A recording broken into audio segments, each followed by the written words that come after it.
Hello, I'm Design 500, and this is your presidential fact of the day. Back in 1984, incumbent President Ronald Reagan was up for re-election, and he was going against the Democratic challenger Walter Mondale. Mondale was the former vice president before Reagan, who served under President Jimmy Carter. However, in 1984, Ronald Reagan was very, very popular. So the electoral map ended up showing Reagan winning every state except for Minnesota, which he only lost by, 1,000 votes? Interesting. Hello, I'm Design 500, and this is your presidential fact of the day. Back in 1841, the 9th president of the United States was sworn in, and his name was William Henry Harrison. His inauguration speech was over 2 hours long, making it the longest in American presidential history. William Henry Harrison would then go on to die a month later, making him the shortest serving president in American history. So the guy who gave the longest inaugural address was also the shortest serving president. Hello, I'm Design 500, and this is your presidential fact of the day. The 38th president, Gerald Ford, was initially destined to be something less than the president of the United States. He went to college to become a football player and even got opportunities to join 2 NFL teams. But of course, he turned them both down and ended up serving as the president of the United States. Hello, I'm Design 500, and this is your presidential fact of the day. Well, today is Barack Obama's birthday, so I thought it'd be pretty interesting to make my presidential fact of the day for today about Barack Obama. And I think it's very interesting that he left office almost 8 years ago. Well, it's been 8 years since he left office in 2017, and he is still the youngest president that was ever elected, because he was elected and he was born in 1961. So, yeah, it's very, very surprising how he was elected initially in 2008, and he's still the youngest president. Hello, I'm Design 500, and this is your presidential fact of the day. The 6th president of the United States, John Quincy Adams, was known to be quite the type of person. He would go swimming naked in the Potomac every single day, and one time, someone from the news took his clothes and only would give them back if they did an interview, making John Quincy Adams the very first president to do an interview with a female. Hello, I'm Design 500, and this is your presidential fact of the day. Back in 1984, incumbent President Ronald Reagan was up for re-election, and he was going against the Democratic challenger Walter Mondale. Mondale was the former vice president before Reagan, who served under President Jimmy Carter. However, in 1984, Ronald Reagan was very, very popular. So the electoral map ended up showing Reagan winning every state except for Minnesota, which he only lost by, 1,000 votes? Interesting. Hello, I'm Design 500, and this is your presidential fact of the day. The 7th president of the United States, Andrew Jackson, is the last president that you can seriously call a veteran of the Revolutionary War.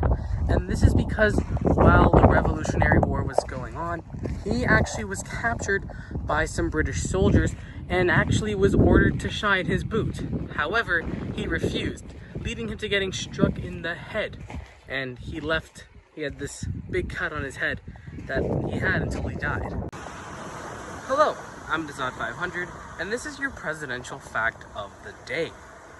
Back in 1974, officially 51 years ago to the day, Richard Nixon resigned, or at least he announced that he would resign from office as the only president to do so at that point and still at this point. However, just a year earlier, his vice president had also resigned. Spiro Agnew resigned on charges completely irrelated to Watergate. He resigned because he was corrupt as the governor of Maryland or something along those lines, which got Gerald Ford into the office as vice president, making, when Nixon resigned, Ford the president. And he hadn't been elected by anybody, making him the only unelected president in American history. Hello, I'm Design 500, and this is your presidential fact of the day. Well, 80 years ago to the day, the atomic bomb was dropped on Nagasaki in Japan, effectively confirming Japanese surrender, as they did surrender about a week later.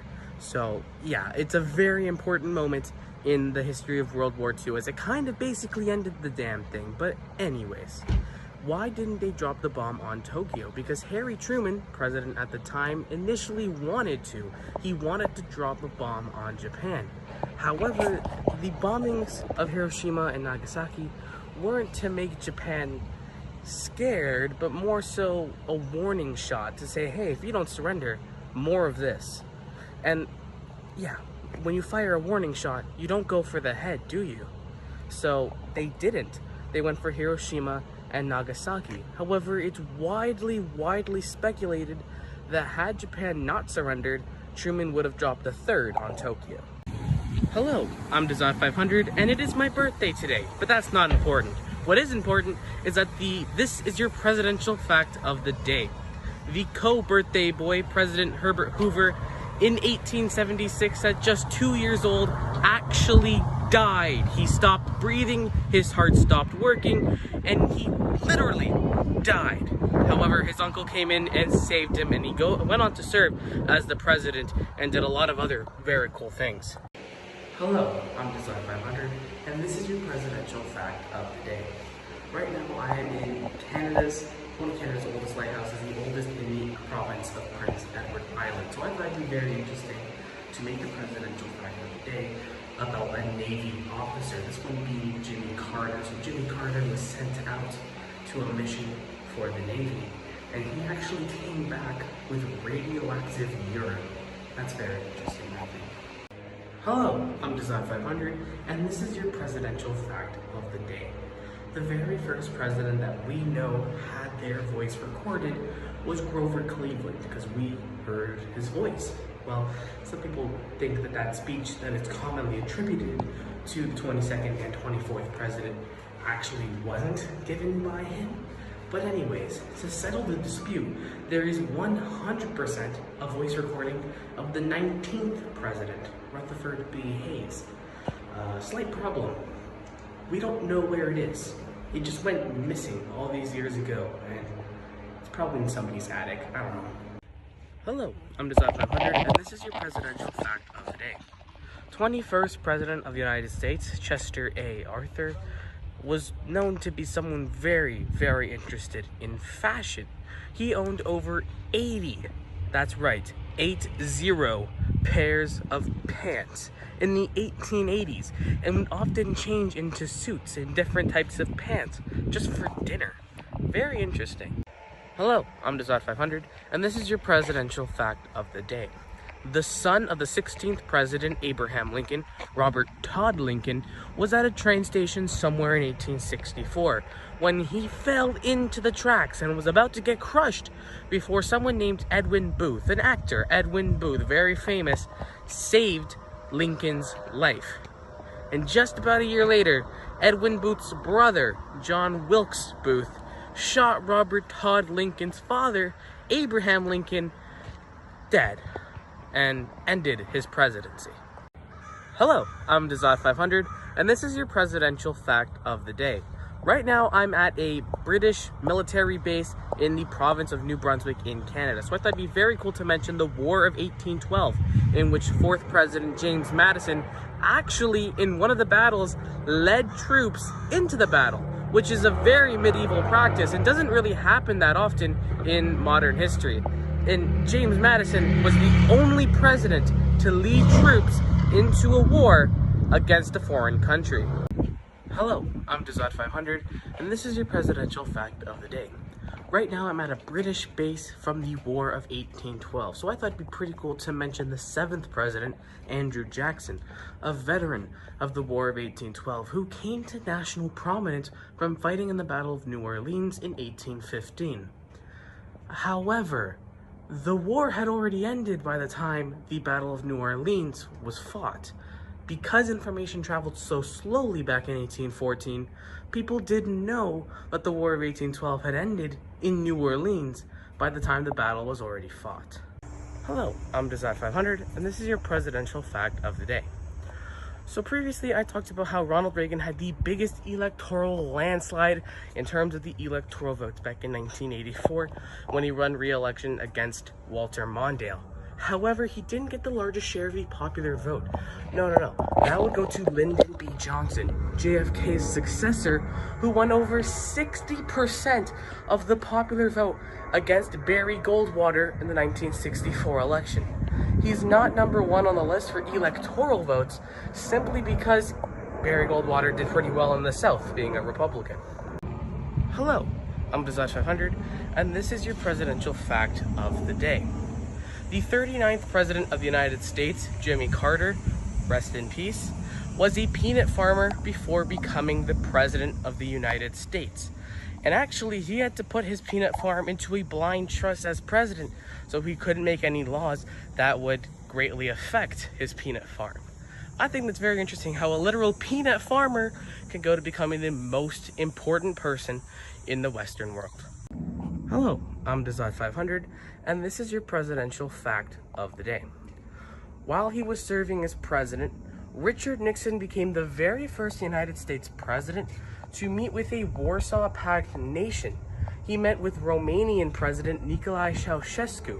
Interestingly about Ceausescu, he was executed on Christmas Day because he was a very bad dictator. It was a very, very close step towards, lessening the Cold War ties, but at the end of the day, I don't think it really did much. Hello, I'm Desired500, and this is your presidential fact of the day. When the 39th United States President, Jimmy Carter, went to Japan, his translator thought of something very funny. To not do his job. So Jimmy Carter told a joke, and the Japanese people were told, Jimmy Carter just told a joke. You better laugh. So they did, and they did a lot. And so much that Carter was very suspicious. Why are the Japanese people laughing at this joke so much? Until he figured out why.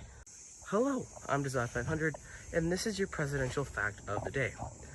Previously, I talked about how Jimmy Carter, when he went to Japan, his translator decided to not do his job. So the Japanese people were told that they must laugh at Jimmy Carter's jokes. However, when he went to Poland, a very similar but weirder thing happened. When he was in Poland, his translator said to the Polish people in the room where Jimmy Carter was that he had just wanted to come here to Poland indefinitely, and he wanted to get to know the Polish people in a very sexual way. Very interesting. Hello, I'm Desired500, and this is your presidential fact of the day. The 30th President of the United States, Calvin Coolidge, was quite the man that you probably wouldn't get a word out of, and he very hardly spoke. What he did do a lot of the time was sleep. He slept a lot during his about maybe 6 years in the White House, and actually got quite a bit done. He lowered the national debt by over $6 billion. I think that's pretty interesting. Hello, I'm Desired500, and this is your presidential fact of the day. The Civil War just ended. Not really, but on August the 20th, back in 1866, United States President Andrew Johnson announced the end of the U.S. Civil War. About a year and a half almost, after it really ended in 1865. And I find that very interesting. Hello, I'm Desired500, and this is your presidential fact of the day. The 18th President of the United States, Ulysses S. Grant, was a very big fan of Lincoln.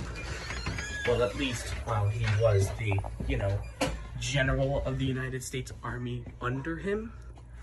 However, initially, Grant didn't like Lincoln very much. You see, Grant wasn't very able to vote in the 1860 election because he kept moving from state to state and therefore wasn't eligible to register to vote. However, in his memoirs, he did say that if he could have voted in 1860, it wouldn't have been for Lincoln. Hello, I'm Dazad 500, and this is your presidential fact of the day.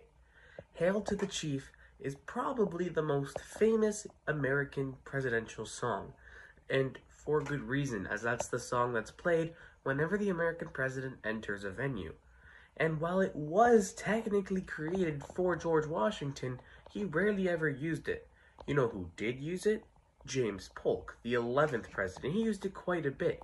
And this is because he was so short in stature that most people couldn't notice when he entered a room. So they had to play this song for people to get them to listen. Hello, I'm Dazad 500, and this is your presidential fact of the day. The third president of the United States, Thomas Jefferson, was very loved. He is still loved by a lot of the American population, but he was very influential in his day. The fourth president, his successor, James Madison, looked up to Thomas Jefferson, figuratively, and most definitely literally, as Thomas Jefferson was almost a foot taller than Madison.